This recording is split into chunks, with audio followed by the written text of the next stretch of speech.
What's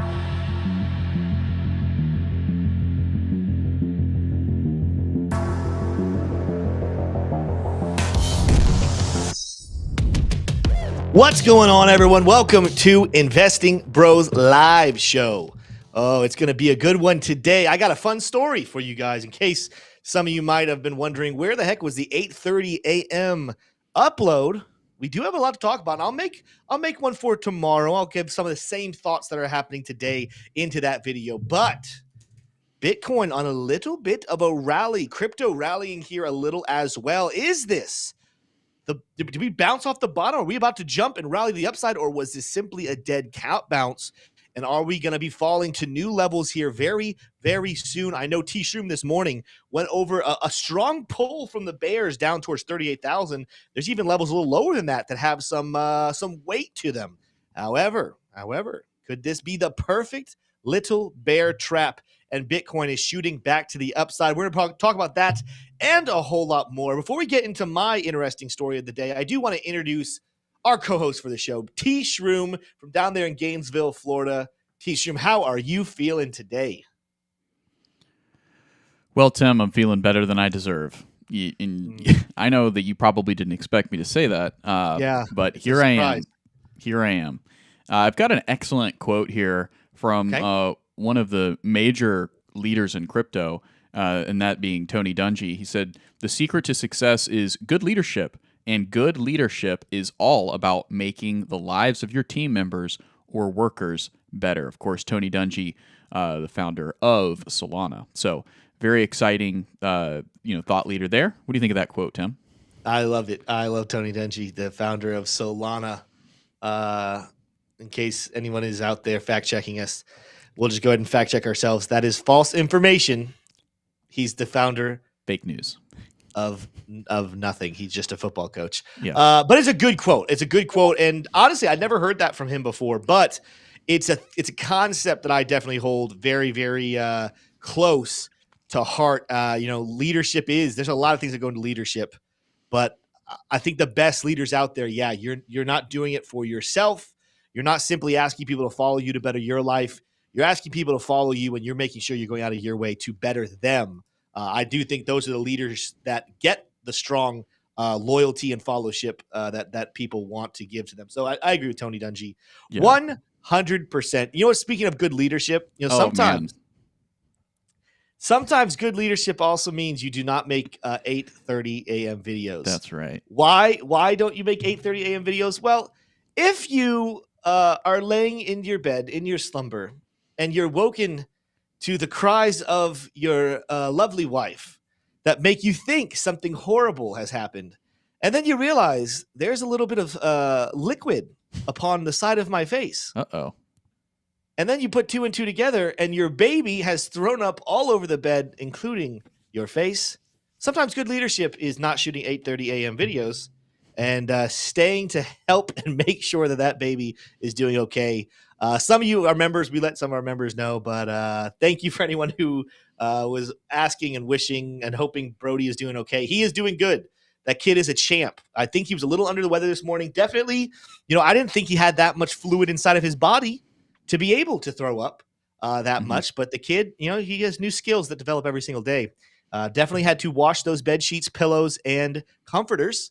So I got to do a little laundry this morning, spend some time with Brody while Taylor started the work day. And now I'm here. I'm in office. I am here with you guys at 3 p.m. That was my morning, though. T-Shroom, can you relate at all? Has that ever happened to you? So, the closest thing I'd say is, the time that I was over there streaming from your house, and I had Caleb Franzen as a guest. OGs will remember this. Yeah. Well, actually, they may not because I played it off so well. But Caleb Franzen was a guest back when I was streaming at your house, and Beamer was in the backyard, and I went out to let him back inside with maybe 3 minutes to go live, and he was not in the backyard. Yes. And I went outside, and I heard the barking, and he was probably a quarter mile down the street, and I had to run down there and grab him and bring him back inside just in time for Caleb and I to go live. We're probably about a minute or two late that day. So yeah. And you know what happened that day? I wasn't there, but I remember these details well. Our community will remember them well. Bitcoin crashed. Bitcoin dipped a decent amount, and there became a thing, and it was a weird coincidence. that every single time Beamer escaped the yard, Bitcoin had some red days. Well, guess what's some good news, guys? Beamer has not escaped the yard today. There's some positivity. That's good. No escape. Now, he didn't escape a couple days ago either, so I don't know why we dipped so far down. But he is still at home, safe and sound. And we're gonna dive into this here. Before we jump into news and do some fun stuff over there, let's take a quick look at the charts. Of course, over the weekend, we did get a nice dip down to levels we told you guys about. I believe when we were shooting the video on Saturday, we had not yet fallen this far. I think we were hovering somewhere up here. But I did tell you guys, hey, there's some heavy liquidity down towards 42. Look for a quick flash down there. Even if you go up to the daily chart we had, and it's not quite finished necessarily. So I'm not going to be surprised to see us kind of dip back down these levels again. But we had a nice order block and liquidation levels down here below 42,000. Sure enough, that's exactly what we came and did some damage on. But here's what I want you guys to focus on. We're still kind of using this rising red level of support as support. Yeah, the daily chart, it did have a daily close below it. So the fact that we're up above it again today, that's a positive sign. But is this a story at the beginning and the end? We're going to dive into the TA here a little bit later. There are reasons to be bullish. There's reasons to be bearish. We're going to help you guys spin the webs of the news, the sentiment, the charts to better understand what you should be doing moving forward. But I want to start with one bullish thing. It's going to tease you guys, and we'll get back in here. We did this weekend set ourselves up a brand new CME gap, and guess what? It is to the upside. Guys, we closed on Friday right here at 43,385. Well, we opened up this morning very low, down here towards 42.4 here in CME. We have since kind of closed it up here to 42,940, which is weird. The CME is actually trading lower than the actual spot price, but to close this gap, it's not that much of a rally, but we do need to shoot back up towards 43,400. So this could be very, very positive sign and reason for some bullish narrative moving forward. Now, that gap's not that high. So that doesn't ensure that we're going to be setting any new all-time highs for this 2023, 2024 rally we've been under. But it does mean that there's still some positivity ahead of us. We're going to dive into that here a little bit later. Take a look at some alts in the technical analysis and Q&A section. But you're going to have to stick around till the end of the show to see that. Make sure, go ahead and smash that like button if you guys are ready for some great TA and great news analysis here in crypto. T-Shirt, why don't you go ahead and take it away into what we have going on in crypto today. I don't know if it's a lot. It's kind of more of a boring-ish day in the news front. Yeah. No, Tim, there's actually a decent amount going on. We're going to get it all started with a fun video, though. We've been making this a habit to start off with a fun video, so let's let it rip. There's not much audio. It's literally just a Tesla robot, but it's folding a shirt. And I saw the beginning of this. Does it do a good job? It does a pretty good job. And it's not the greatest at the moment. I feel like I could do better. Well, I strongly believe that you could do better, Tim. But the point is that someone would have to pay you to fold the shirt, whereas nobody's having to pay a robot because there's no minimum wage for robots. Yeah, but I feel like there's probably at least a good 7 to 8 figures that went into creating that robot. Correct. Now, this is a prototype that's going to cost probably hundreds of millions, well, tens or hundreds of millions to produce. But once it's paid off, it's just free labor. Then no longer do you have to worry about your T-shirts getting folded. Let's just spend like $1 million for the cheap price of $1 million. You guys will never have to fold laundry ever again. Absolutely. But Tim, this is not going to affect your portfolio. So let's get into some things that might. Hong Kong's virtual asset consortium adds Solana and drops XRP in the top 5 index. So not surprised. Yeah, it's pretty intense. In a recent statement, the HKVAC announced that Ripple's XRP has been removed from its top 5 global crypto index, making way for Solana to take its place. This move reflects Solana's impressive performance in recent months, which saw it surpass XRP in market capitalization. Meanwhile, Avalanche has secured a spot in the top 10 index, replacing Tron token. This change comes after AVAX experienced a surge in value, while other cryptocurrencies struggled in December of 2023. There's some other changes as well.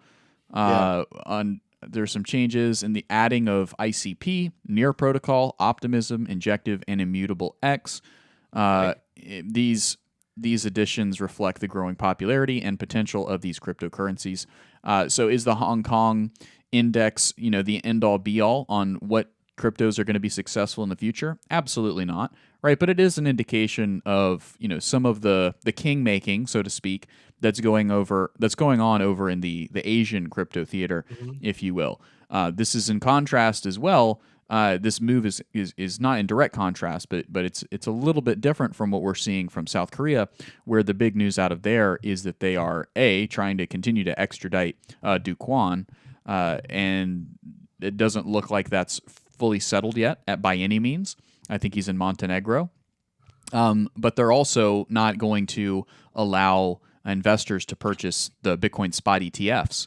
So that's pretty controversial. Whereas Hong Kong has actually stated that they're going forward with going ahead and reviewing. They're not accepting them. I'm definitely not saying that, but they're going ahead and reviewing those spot Bitcoin ETF applications that are being presented by major Hong Kong banks.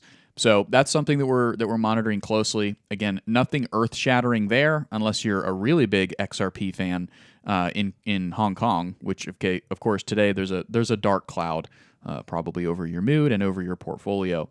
But taking a look here at a tweet.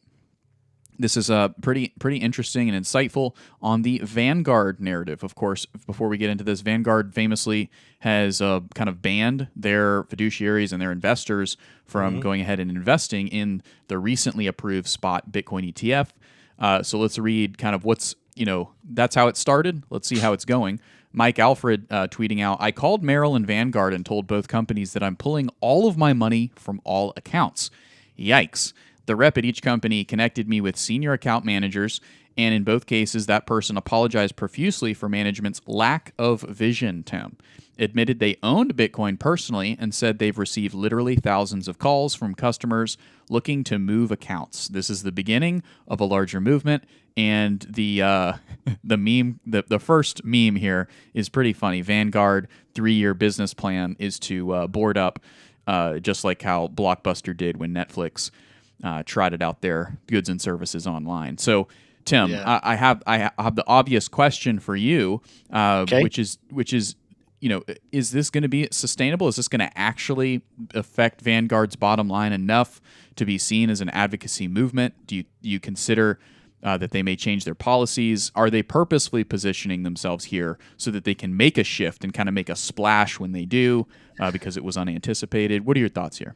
Yeah, obviously we're not executives at Vanguard, so I have no idea what's actually happening other than this is obviously a very stupid decision on their part. But if I had to give an educated guess, T-Shroom, as to what's happening, I think we're seeing the beginning of the end for them no matter what happens, right? They might actually have their hands tied to where they could not offer the spot ETF because they might have some special interests and funding that is coming from entities that are very threatened by the very existence of Bitcoin. Well, that puts you between a rock and a hard place when you have investors and massive donors and special interest groups that say don't do something, but then all of your customers say we want you to do this.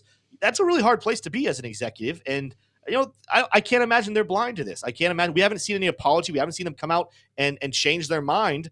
My guess is the same type of people who are in the pockets of Auntie Beth, that's Elizabeth Warren, probably have something to do with Vanguard here as well. They're terrified. They are scared.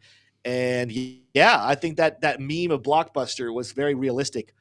Would not be surprised to see Vanguard be in trouble over the next couple of years as they continue to fight the moving trend in the economy, and they're going to pay dearly because of it. Yeah, and that goes for Vanguard and Merrill Lynch.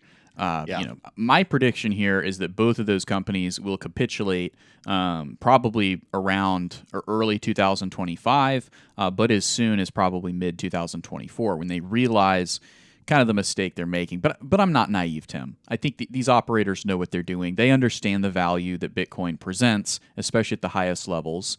But I think that they're trying to play their cards right, and if Bitcoin does underperform, especially through and during and after the halving, right, they could be the ones that kind of are able to play that card from a branding perspective. Personally, I'm obviously betting against that outcome. I think it's a very low chance that Bitcoin doesn't have a bullish year this year. But if I'm proven wrong, they're going to do well because they've taken the other side of the book. We got a next story here from Circle. Not going to go too deep into this one, but it's encouraging. Adoption news. Circle highlights surge in USDC use for Asia remittances in new report.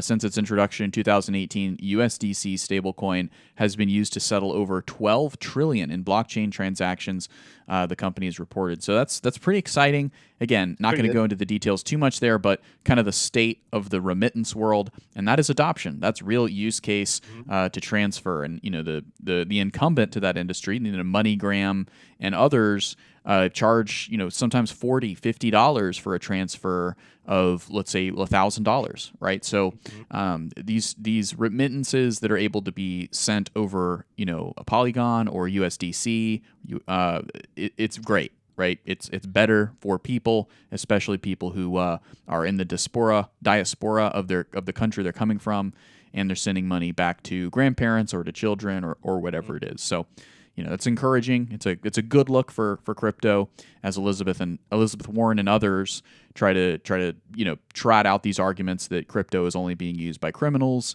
and shysters and thieves and traffickers, hucksters. I hadn't heard that one. You have to watch out for the hucksters. For sure. I don't know. That might be rocking my conviction in crypto that hucksters are involved in it. So that's going to wrap up our news coverage today, guys. There's not a ton else going on. I will say that there's a lot of chatter around the Grayscale GBTC ETF that's flipping into that has flipped, I should say, into, I think it's BitB or one of these spot Bitcoin ETFs, and it's potentially responsible for some of the sell pressure that we're seeing. It's not exactly clear. There's a lot of complications, and there's some data that's not actually public that's kind of complicated and it's unclear. But we'll be continuing to monitor that. There was some data that we had, but then it got deleted off of Twitter from the sources we were looking at. So more to come on that. But there does seem to be a lot of selling going on at GBTC. For the purposes of just general profit making. So anyway, that's kind of the news, Tim. That's what's kind of rocking markets today, and we're seeing a lot of sideways action because there's not a lot of decisive news. Yeah, I mean it's literally been sideways pretty much the entire time since that was it Friday? Yeah, late there on Friday. So I guess we did have this before Saturday. I don't know why I was saying we didn't have it on Saturday. Friday, when we dipped down, we touched all the way down here towards 41,500. We have pretty much been sideways since then. Now, here's what I will say bullishly, and we're going to kind of go back and forth here. A lot of people are going to be asking, hey, Tim, what's happening? Are we bullish? Are we bearish? We're still very, very much, I want to start off by telling you guys, very much in the category that everyone loves to hear when it comes to technical analysis. We could go up and we could go down. There is support below us that we could get pulled down to and touch. There's some resistance above us we could get pulled to. But I will say a bullish thing is whenever you have a big pull down like this and you have your immediate bounce back, right? The highest we got back there here, it actually came on Saturday. We bounced back up to about 43,260. That's on Coinbase. Let's take a look at like the overall exchanges here. Massively, this is the index here on TradingView. Kind of takes most exchanges and kind of averages what happened. We bounced all the way up here. Yeah, so pretty much same levels, 43,237. And as you can see here, literally within the last 2 hours, we actually set a little wick above those levels. I would love to see some candle bodies close higher. That would be my next bullish push here. Some catalysts I want to see here, but we came up to about 43,343. $43,343. That is a breaking of resistance level. That is a breaking of a trend here. So that's the first thing that I will say is positive. And as a whole, even though after we rallied there, we dipped back down below 43 for a minute there. Here's the hourly chart. We have a blue candle after hitting that level. We're back up on the move. We're on the move here. And when I start to take a look at oscillators here, there's some positive things that I am seeing. RSI moving to the upside. Now, some people are going to try to start arguing for some bearish divergence. Honestly, the bearish divergence you'd be comparing to is obviously these highs back here. Well, as you can see, they set their own bearish divergence earlier, half the reason for this dip back down into our little support level, hitting another order block here. We're on a fresh rally right now, and what I liked seeing here, RSI moving to the upside, but lots of room to the upside. Then I take a look here at the LuxAO oscillator, which, by the way, shout out to LuxAO. I'm going to tell you a little more about them here after I do Bitcoin TA, but I do want to say a special thank you to them, and special thank you to every single company that sponsors us here at Investing Bros. We would not be here without them, so check them out. I'm going to tell you a little more about them later, but here's some positive things I'm seeing on the oscillator on the hourly chart. First of all, these colors up here just kind of tell you, they tell you where you're overly bullish, whether you're kind of in the middle, and then when you're overly bearish. When it turns bright red or bright green, that tells you a trend direction. I love seeing those bands there, but also, of course, with this oscillator itself, we recently have had a green momentum dot and the money flow. Yeah, this is a lot like the money flow you might see if you were to have like Market Cipher. No offense to Market Cipher. Great. If you guys use Market Cipher, be my guest. That is up to you. I like using this tool here on LuxAO, and you can see we have a little bit of a trend assistant right there that when you go above that line, you get into an overly bullish mood right now, right? So oscillators move to the upside. We've flashed here more recently within the last couple candles, a bright green flash, which means we're overly bullish on the hourly chart right now, and our money flow is starting to move above that assistant trend line. You like to see it. Even when you come out here and move to the 4-hour chart, there's some negativity here, but we're starting to slowly see the money flow keel over, and it's really bare.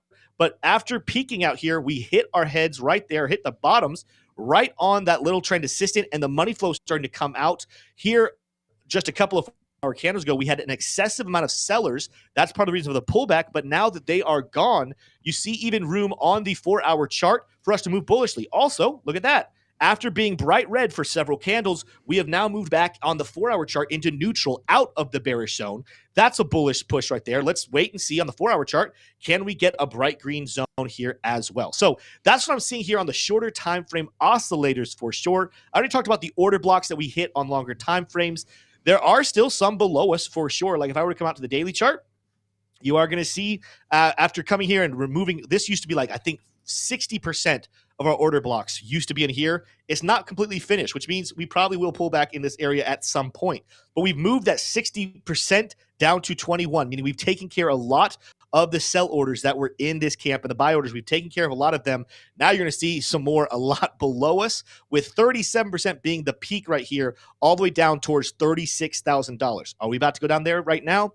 I don't think so, and I'll explain a little more why. But when we move to the downside, I still have some high conviction. Whether the top is in or the top is not in, I still believe if you guys have some dry powder and you're saying, Tim, where should I be looking to deploy it? Well, first of all, I don't give financial advice. I have to start off by saying that. But I can tell you what Tim is planning to do with some dry powder. Tim is still holding some for some mid to lower $30,000 price actions for Bitcoin, and that's one of the reasons why. Let's take a look here when we also pull up our signals and overlays here. Another positive thing that I'm keeping my eye on, especially here on the daily chart, is this Neo cloud that is still bullish. This Neo cloud has been bullish since all the way back here on March 20th. Well, let's see, March 15th, excuse me, of 2023. And you'll notice several times we pulled back in, and even below the Neo cloud, we started to make some moves towards a bearish push, but every time we get there, we bounce back to the upside. Well, look at where we just bounced here on the daily chart. We've come down to the lower ranges, and we have bounced off of them with these purple candles. When you get down towards lower time frames, we do need to turn. 4-hour has recently turned bearish. We do need to push back up above it. Same with the hourly. Hourly, we're certainly wrestling with it right now. But as far as the daily chart is concerned, we're still in a bullish trend right now, and until we lose this Neo cloud with a couple of candle body closes below it with a lot of volume, that Neo cloud will still stay bullish. And on these lower time frames, we're making some moves that could see us bounce back up towards equilibrium, potentially flip this back towards being bullish. Now, on Saturday, there's a lot going on here, so I hope you guys are staying with me. On Saturday, we definitely covered some longer time frame stuff that you should be keeping your eyes on. And I'm going to kind of dive into this again. Those of you who watch the Saturday Special Edition show, this is a repeat for you guys. This is let's look at it once again. But if you did not watch Saturday, this will be something you should be paying attention to. You guys know that not only here on Investing Bros, but several channels have compared this recent rally to 2019 or 2016. I'm not going to go all the way back into 2016 comparison. That's going to take me way too long. If you want to know more about that, go back and watch Saturday's show. There's a whole part where I kind of dissect what you should be looking at. The question, however, is, Are we sitting, if this was 2019, are we currently sitting where this is our recent price action? I just moved probably a pretty significant line, and that's very important that I probably move that back. I think I need to move that back like right there. Let's go back again. Are we sitting where we just made a move like this, where we peaked, pulled back, and are about to rally again? Or did we just hit a top right here, right? There's a couple of reasons why you could make an argument for either one. The first reason why you could say that we might have hit this top right here, boom, is that right back in 2019, we hit our golden pocket after falling in our bear market, and we came back up, retested the bear market, golden pocket, and then continue to fall to the downside. Wrong line right there. Let's kind of come back over here. Well, guess what? That's what we have done right here. That's an argument for the bears to say, guys, 49,000 was the top. We came right in here to the golden pocket. We have bounced off of it. We, of course, have pulled back. Nothing as significant as what we did back in 2019, but that's a category where you say, hey, if we're repeating 2019, then that very well might be what's happening right here and reason to be selling your Bitcoin and waiting for lower levels. If you repeat 2019, you wait for a 50% pullback. It's a little. If we're not looking at that level, it's a couple other things that we can compare in these two timelines. And this is one that I did on Saturday, but I want to show you guys the RSI. Let's pull down the LuxAO oscillator. Let's just take a look at the RSI. Now, after hitting our bottom here in the bear market in 2019, the RSI did some really fun things. But I'm going to focus on the times where we kind of turned the indicator gradually, majorly overbought. You will see after the first big rally, we turned it green, had our first big peak right here on the daily RSI, and we traded sideways in price. We then, after pulling back down towards mid-levels, rallied once again, and we made our second move right here, turning it green. We then pulled down even to lower levels on the daily RSI and had a nice 20% pullback, which more than likely was convincing to the traders at the time that the rally was over and it was time to move back down to the downside. But then we made another amazing push up here, and for the third time, lower levels, but we turned the RSI green once again. That is when we topped out and then started a big pullback, right?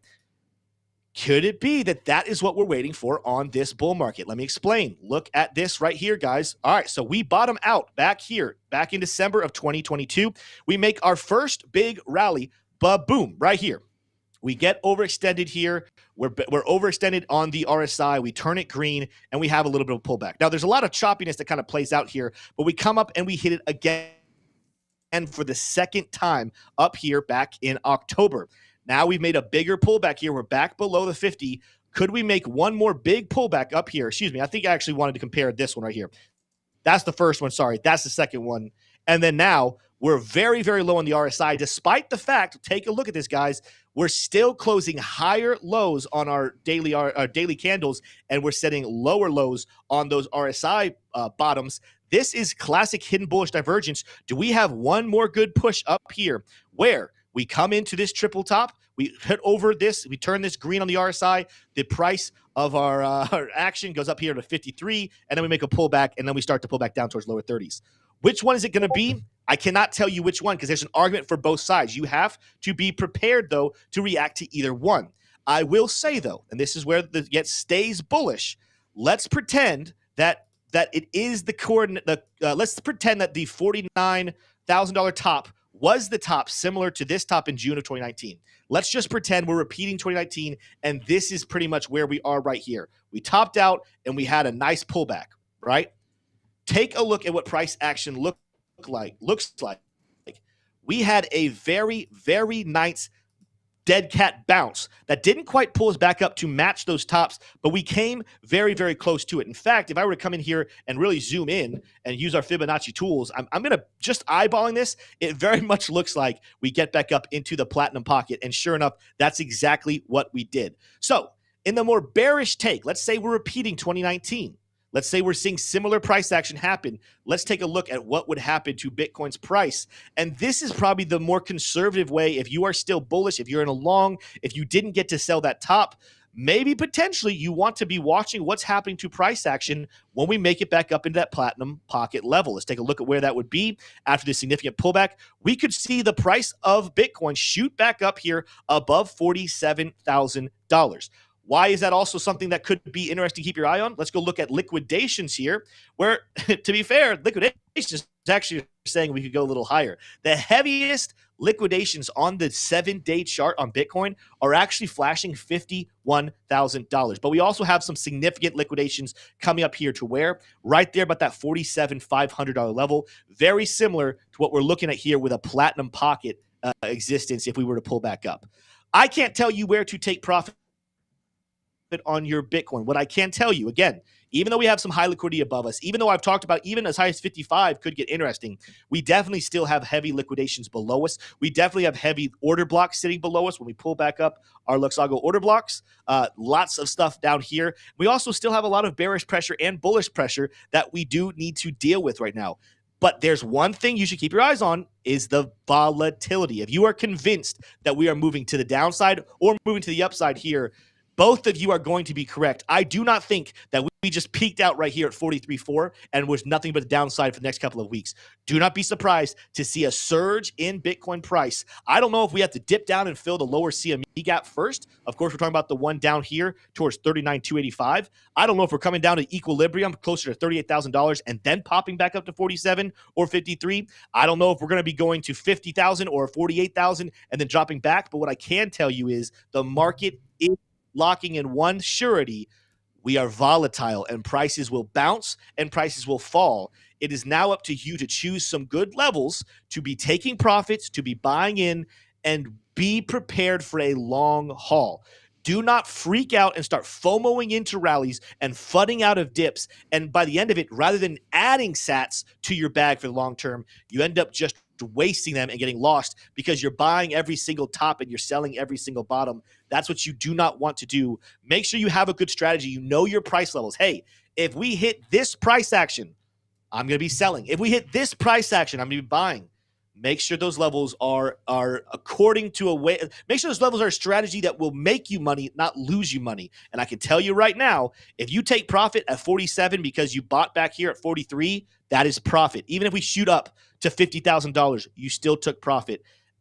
I'm again not going to be surprised one way or the other to see lower $30,000 levels. Choose some levels down here in the 30s. That's your buy order. Choose some levels here in the middle to upper 40s, maybe in the 50s. Those are your sell levels. If you never see those numbers hit, you do not take an action. Don't chicken out and then sell just because we drop down to $38,000 or buy because we rally back up to 47. Choose right now what price levels you do make movements on and which ones you don't make movements on. Now, I can tell you right now, if you have an additional indicator like LuxAO, you're going to be able to do a lot better because it's giving you the exact spots that you should be buying and selling. And I'm telling you right now, again, first of all, we want to thank LuxAO for being a partner with us here and helping us keep the lights on. Go check out with the link down below. Click on it and go check it out. There's some really cool options here.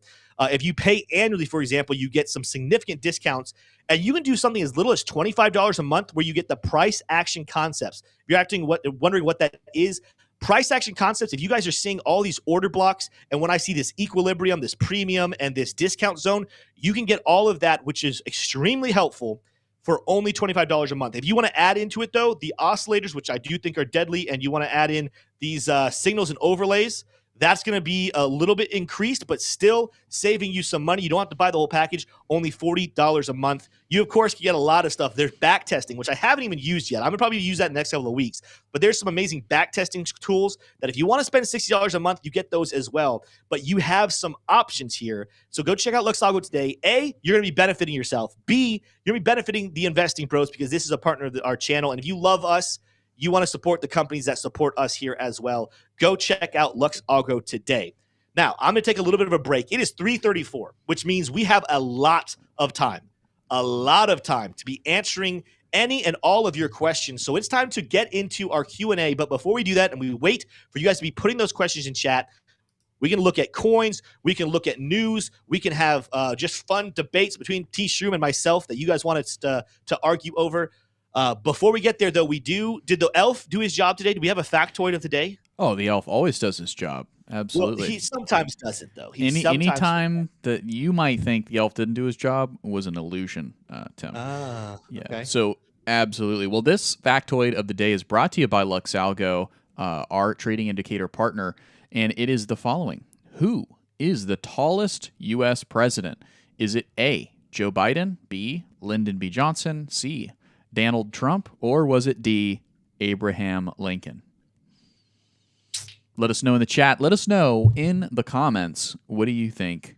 Who is the tallest I have president? no idea how tall Lyndon B. Johnson is. I know Donald Trump is taller than Joe Biden, which is weird. Donald Trump does not look tall, but he's 6'3". And the problem is there's a part of me that wants to say Abe Lincoln, but because everyone described Abe Lincoln as extremely tall, but at that time, the average height was like 5'6". So if he was like 6 foot, he would have been a monster, right? That's good. Very careful consideration from Tim. I really appreciate that. That's good. I feel like it might be a trick question, and I'm thinking I'm gonna say Donald Trump. Honestly, I think I'm not gonna be surprised to see Abe Lincoln come in. He was like 6'2", and that's really tall for the people at the time. A lot of people putting Lincoln in chat, but I'm not gonna be surprised if it's one of those deals where it's like he really wasn't that tall. It's just tall compared to everybody else at the time. Yeah. Let's go Donald Trump. I'm going against the grain here. I'm going against the community. They're saying D, overwhelmingly saying D. Who is right, T-shirt? And what is the correct answer? Oh, you want to get into it right now? That's a new rhythm. We're just going to go ahead and get the answers in here now. The answer to the factoid is Abraham Lincoln. All right. So was he 6'4"? So Tim, Abraham Lincoln was 6'4", just by the hair of his chinny chin chin. He beat LBJ, and then Donald Trump, you were right, is 6'3". So. I didn't know Lyndon B. Johnson was 6'3.5". Okay. Yeah, that's right. All right.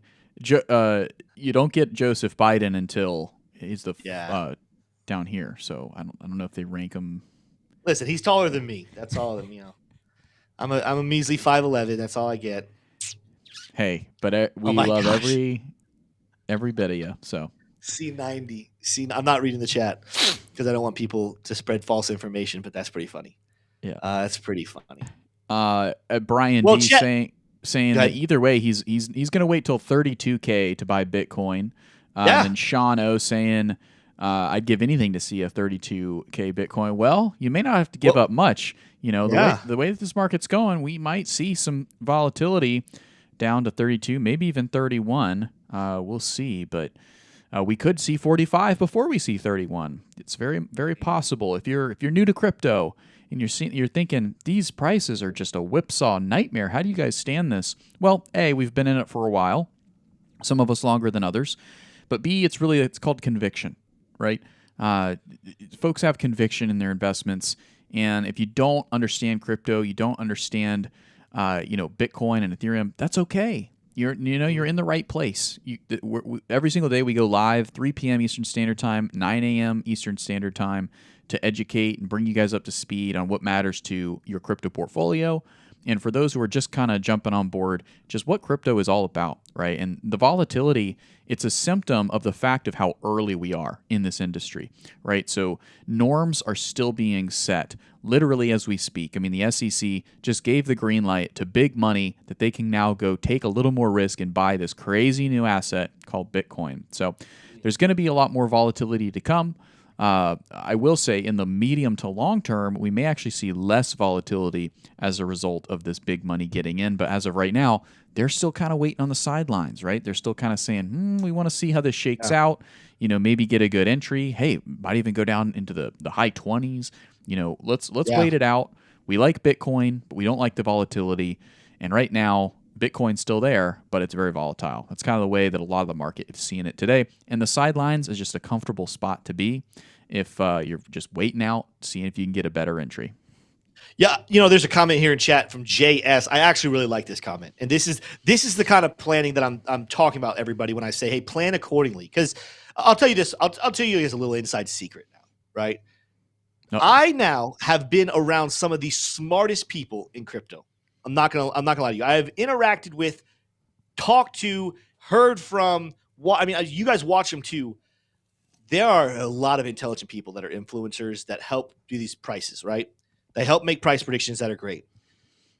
Never seen a single human being catch every single price, bottom or top, perfectly. Not a single one of them, right? So you have to spread stuff out. You have to spread out your buys. You have to spread out your sells.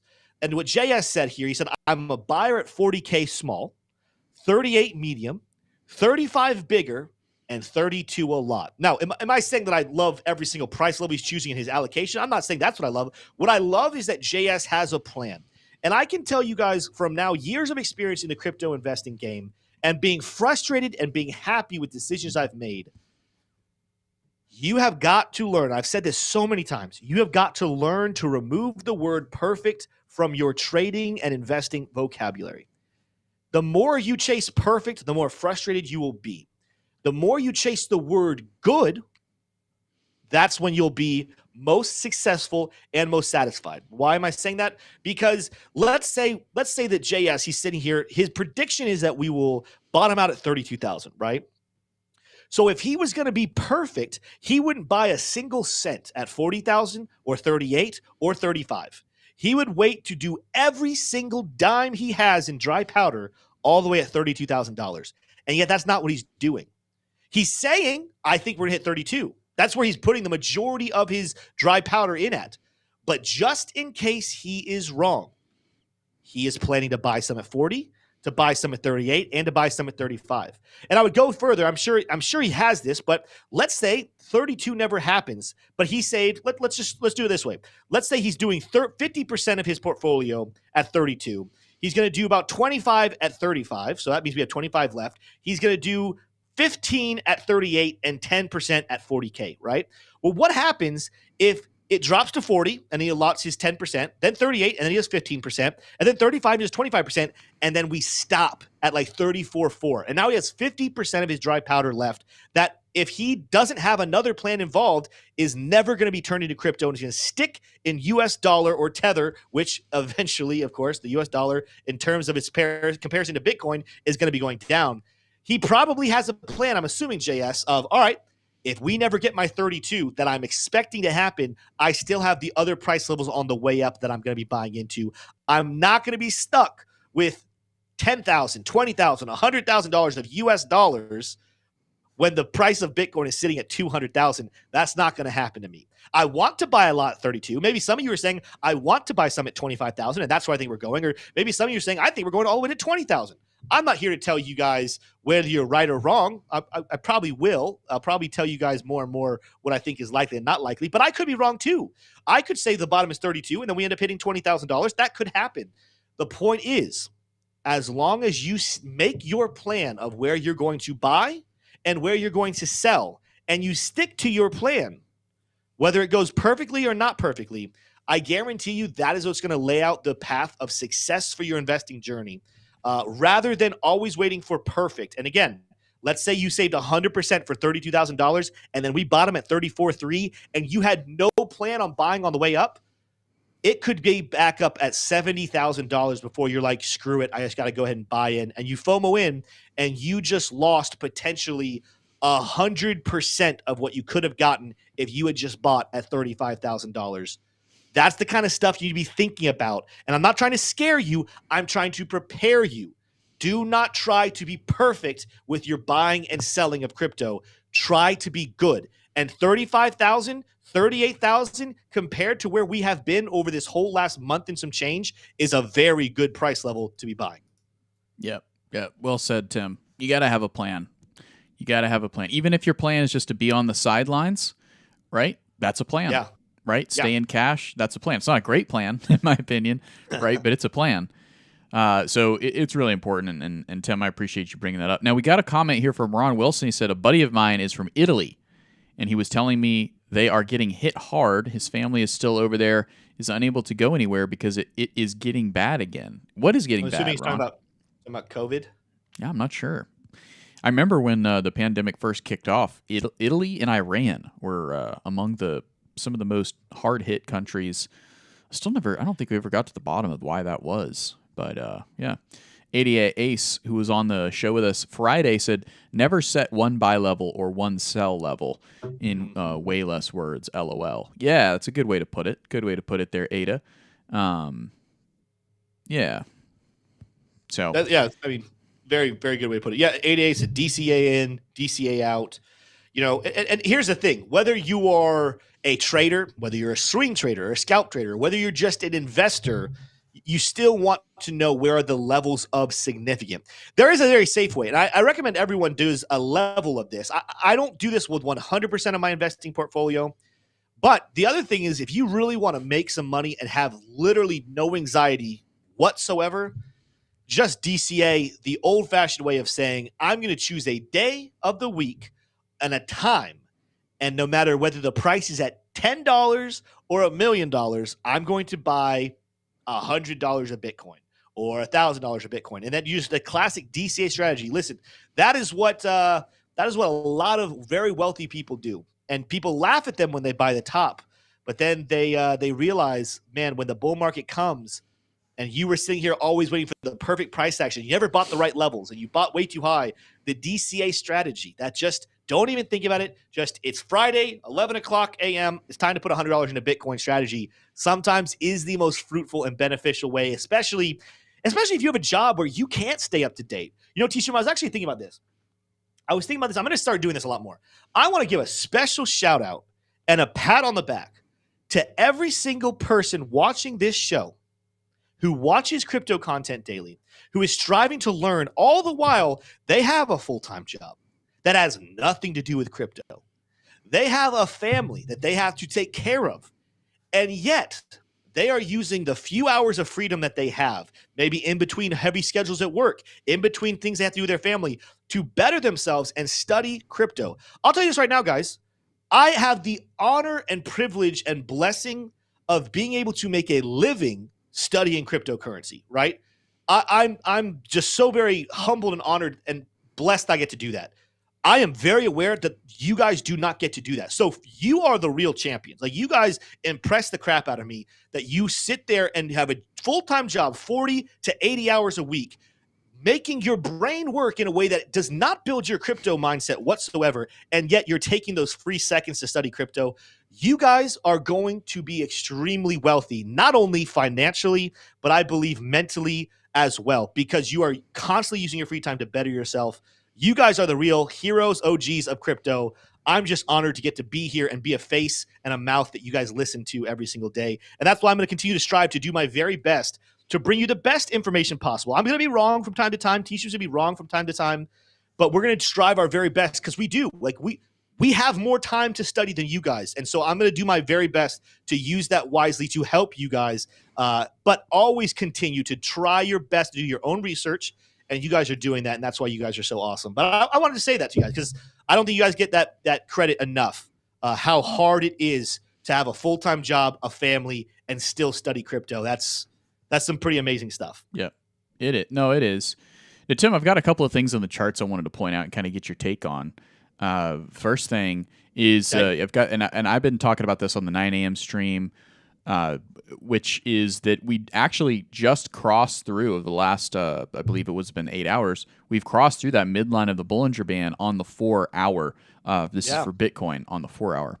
And you see what that Bollinger Band's doing? This is the 4 hour, right? You see what the Bollinger Bands are doing? Yeah.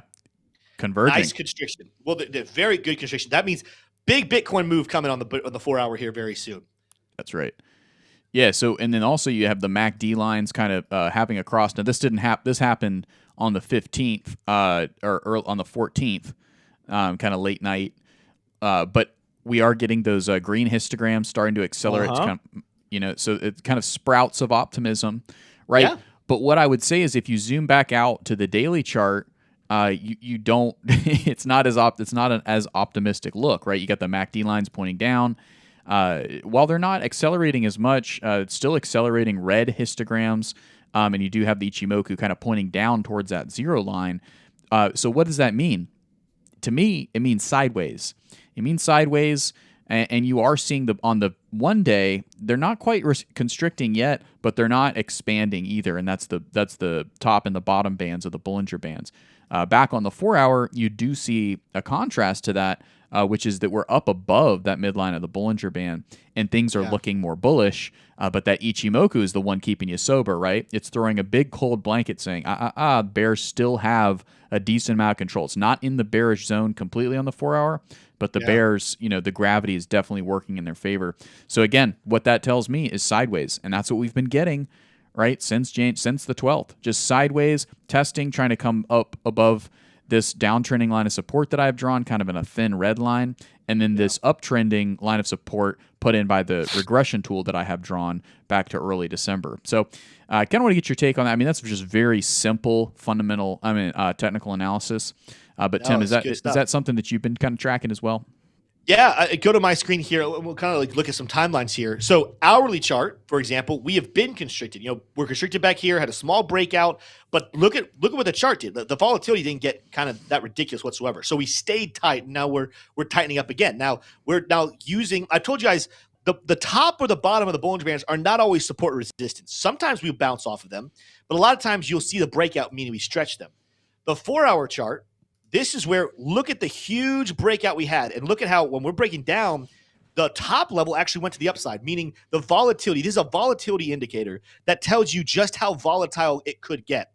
Theoretically speaking, it didn't, right? So we're moving sideways, but theoretically speaking, there are times where you stretch the Bollinger Bands one way, and like a rubber band, it gets shot back the opposite direction, right? And that's what we're going to see here on the daily chart. We stretched out, and then we could have had a massive shoot back up to the top of these Bollinger Bands because we were expressing how volatile the markets were. Instead, we kind of moved sideways. We allowed the Bollinger Bands to fall down and get into a constriction zone. We're waiting for the next breakout. The daily chart is where we saw what we just said, right? We didn't come all the way to it, but take a look here. Let's turn this off so there's less stuff on the screen. We were tight. We constricted right here at the end of December, right? Had a breakout above the Bollinger Bands, right? So we stretched these Bollinger Bands up to the top. These ones begin to fall. We didn't come all the way down to them, but look at how fast and hard we pulled back. Why do we do that? Because you could have known there was a possibility there, because the Bollinger Bands, after being constricted and then getting stretched in one direction, opened up widely, and sure enough, we ended up falling that direction. Doesn't happen every single time, but you do have to be aware for that potential to happen. At the moment, I would say the overwhelming side of, I told you guys earlier, I teased the whole thing. I was like, guys, this is a could go up, could go down opportunity. You do want to start looking for confluence of saying why you think it could go up. Well, what we have here is our Bollinger Bands are telling us a big move is coming very soon on the 4-hour chart. It's going to come. The daily chart is telling us, guys, this Bollinger Band could shoot us down here to 40,000 or potentially back up towards 47. We talked about that level earlier. The 4-hour chart is just telling us, hey, a big breakout is coming. But then you start to turn on the other things that you have at your disposal. Again, if you have LuxAO, you can see here we are below the equilibrium. We have a stronger low and a higher week, which means, even though that's not a terrible split, the top is more vulnerable to a breakout than the bottom at the moment, according to the 4-hour chart. Now we're red on the we're red here on the what is this? The clouds, the neo clouds. Excuse me. We do need to see a breakout above them, but then you come here and you look at our oscillators. Oscillators starting to flow to the upside. We had bullish divergence. Didn't even talk about the bullish divergence here, guys. We have bullish divergence where we set lower lows on the price action, higher lows on the RSI and the oscillators here. We're seeing the money flow, after being extremely red and having an excessive amount of sellers, start to finally flow back up to the upside. We're flowing and getting money back in. There's still a this could happen or this could happen. There's still a we could go up, could go down argument for both sides. I am leaning towards, and you guys keep doing your own thing. What do you think the charts are telling you? What do you think the news is telling you? I think I'm seeing more confluence for a bounce to the upside. And I laid that out earlier, that I think at the very least we can make another dead cat bounce move back up towards 47, if not going up to new highs for the year and going to 50K, 53K.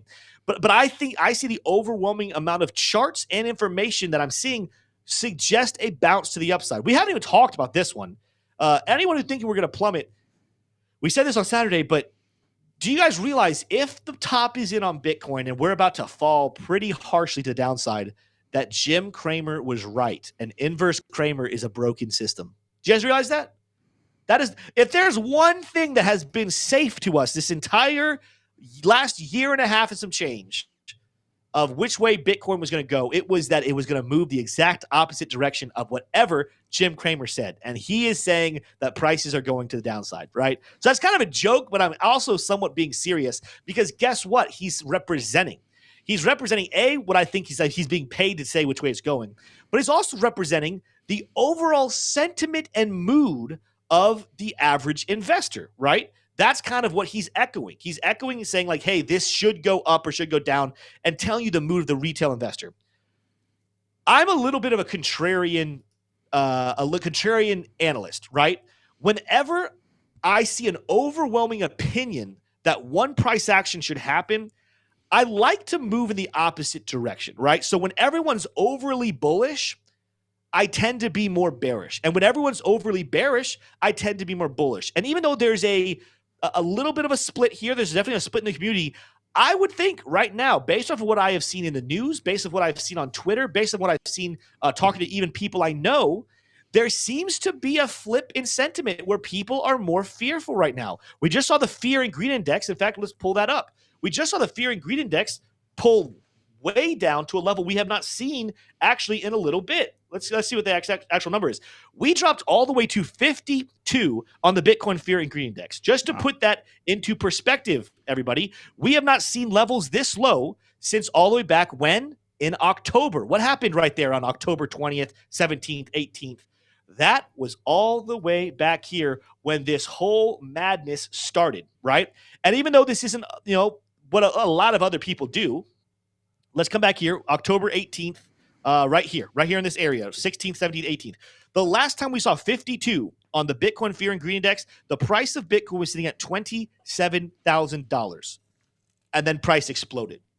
So all I'm saying is, if I were able to pull up the Fear and Greed Index as an oscillator, we've got a flat bottom on the oscillator and a rising level right here on our bottoms of price action.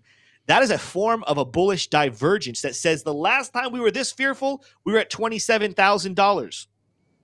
Now we're this fearful and we're sitting at 42.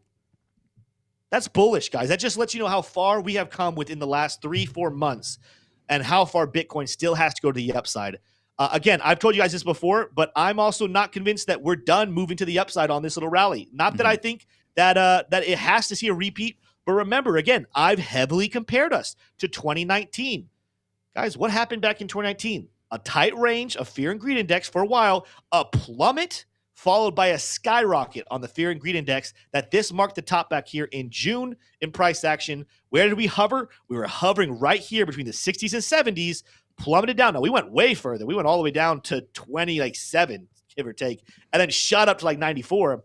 We hovered here between the 60s and 70s. We've shot down to 52. Could we go lower? Depending on what happens tonight, we could. My point is, I don't think we have to go that low. Still not going to be surprised if we skyrocket back up into the 80s or 90s. We hit our tops, 50,000, 53,000, and then we start that same 2019 pullback. This one not being 50%, but maybe closer to 30 to 40%. Still in the cards of what I think is realistic. But my point here is the price action. When you zoom out and look at this chart, guys, this is not that bad looking of a chart. But if I were to pay attention to the recent sentiment and what you're seeing in the news, you would think that this candle did this and the price was all the way down here at 24,000. The way people are talking, you would think the price is down here. And it's just not. We have a very measly, very small 15% pullback. What did we do back here? 2019? Again, not saying that has to follow it perfectly. Not the point of what I'm saying. I just want to bring back up history so you guys understand the context. We top out here in May. We have a nice pullback. How far did we pull back? We pulled back. Did not grab my tool correctly. We pulled back 18%. Then we would go on to rally 84%. I'm not saying we're going to rally 84%. That's not what I'm saying. I'm just saying if you're scared because we are pulled back 15% on Bitcoin, zoom out. Look at your history. Look at how markets have moved in the past in similar circumstances, and then reevaluate where you're thinking price action should be going. Let's go to chat here. Oh, it's 1 minute left. I mean, we went a long way on one question. XRP says, say it ain't so, Tim. I don't remember what I said it was. So I think he's talking about the Jim Cramer thing. Yeah, I'm not saying it's so. I don't think Jim Cramer's going to be right. I don't think we've really pushed it hard. Make sure you guys smash that like button. We are sitting, we've had over 200 people in here at a time. What are we sitting at like-wise? I think we're sitting at 73. Guys, we need at least 30 of you guys to get us over 100. Get us over 100 on the likes before we call it a day today. I will say, again, this morning threw me off. My energy, I will say, is a little lower than it is normally. It's a boring day in the news. The price action has kind of been somewhat boring. That's not your fault. The price action was boring too. If you do the news and I do the price action, they're both kind of boring today. We're just kind of to continue to evaluate and speculate what's happening here. Tim, to that point, actually, really quickly, it was a story that I was gonna share, and then I decided not to, but I'm going to bring it up because these are the kind of stories that you do start to see in the bull market, like well into it, which is Mercedes-Benz previews in-car NFT gallery, emotional AI assistant.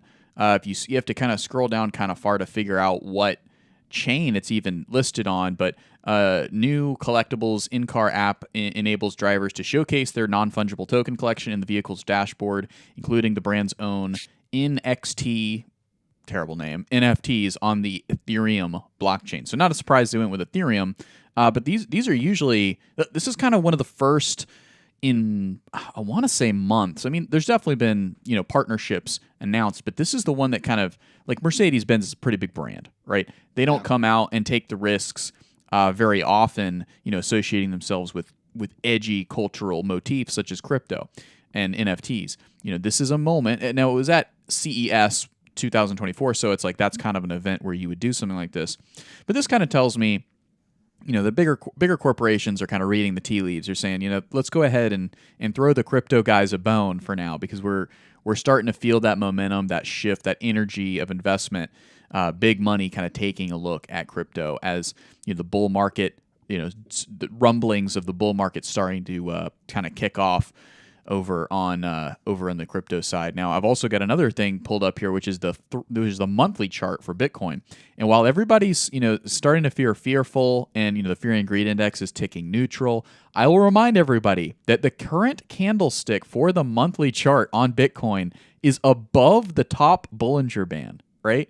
This is not a this is pretty extreme buying pressure for any asset. Now, crypto, yes, is extra volatile, so this may not be that big of a surprise for a crypto trader and investor, right? But if you go to Warren Buffett and say, "Hey, is it bearish that a candlestick is printing on the outside of a Bollinger Band?" He would be like, "Well, that on the monthly chart." He's like, "Oh, well, that would indicate that an entire new market is taking a look at that asset." General Electric is opening up sales to South Africa, or Subaru has penetrated a completely new market and shares are selling through the roof, right? That is a kind of characteristic of a candlestick closing above a top line of the Bollinger Band. Now, of course, it may not completely do that, right? But the fact that we're even talking about that is very, very bullish and should give some folks a bit of context while we're here on the monthly chart. Green histograms accelerating, MACD lines pointing up and to the right, and not in some kind of parabolic direction either. It's very sustainable, 45-degree angle-ish, right? So reading it, very bullish. No reason to be very, very fearful. If you bought the top up here at 49,000, I can understand why you might be shaking in your boots. I get it. Just hold tight. If you have conviction, you don't have too much invested that you can't afford to lose, right? Just hold tight. HODL, baby. You are holding the asset of the century, in my opinion. Tim, you got something on the charts? Yeah, and we got to close it out here. Make sure you guys go check out ACB right after this. I think they're going live here. Oh, nice. Here's what I'll say. We got a long week ahead of us. T-Shim's right. I'm here on Aikanashi candles. Green Aikanashi monthly. Weekly, we are in the first day of it, guys. Like this candle is less than 24 hours old. But we have our first Aikanashi red candle since all the way back here on September 11th. So we have all week to watch what this does. Let's keep it positive here. Do want to see this candle. I think we just need to get it back up above. I don't remember the exact rules, but it's something like, I think it's like the last. I'm looking at it. It's got to be the last two candles. I don't know exactly how it works though, because right here it stays green. I got to go back and study like what makes the Aikanashi candle turn red or green. But I do think if we get price back up here above 43,000 consistently by the end of the week, getting back up towards 44, we can keep it green. However, this is the beginning sign. I will say, if this candle closes red, I do think that it's safe to say we're going to be seeing a decent size pullback to those lower 30s without seeing 50K. But again, we won't know the answer to that question until we get to the end of the week. So something to keep an eye on in case you guys are wondering, hey, we're looking for further confirmation or not confirmation. What's confirmation? What's the opposite of confirmation? Invalidation. Invalidation. Good word. I was not thinking invalidation. That's on whether or not the top is in. We got a long week ahead of us. At one point, last week's candle was sitting there questioning if it was going to turn red. We've had several candles questioning if they're going to turn red. Let's turn this one back green. Bulls, go buy some Bitcoin.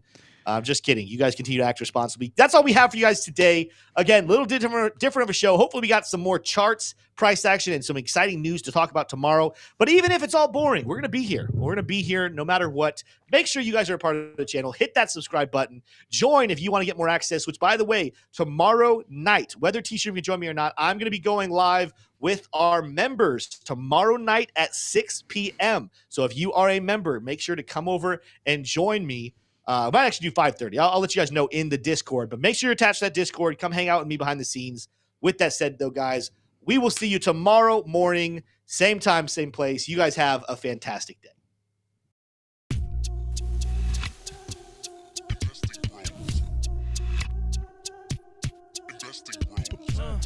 Trying to make paper, turn that better to cake. Money like Lego, connect the dots, stack bank. We are investing bros. We are investing bros. Army pipe, lethal on trade. Entries and exits, worthy of praise. Tim, the professor of the TA. Shout it out loud on the PA. T-Shrooms news, got the word. Doing better than what he deserves. Beamer, leave no evidence. Soon fly coop with his dividend. Trying to make paper, turn that better to cake. Money like Lego, connect the dots, stack bank. We are investing bros. We are investing bros.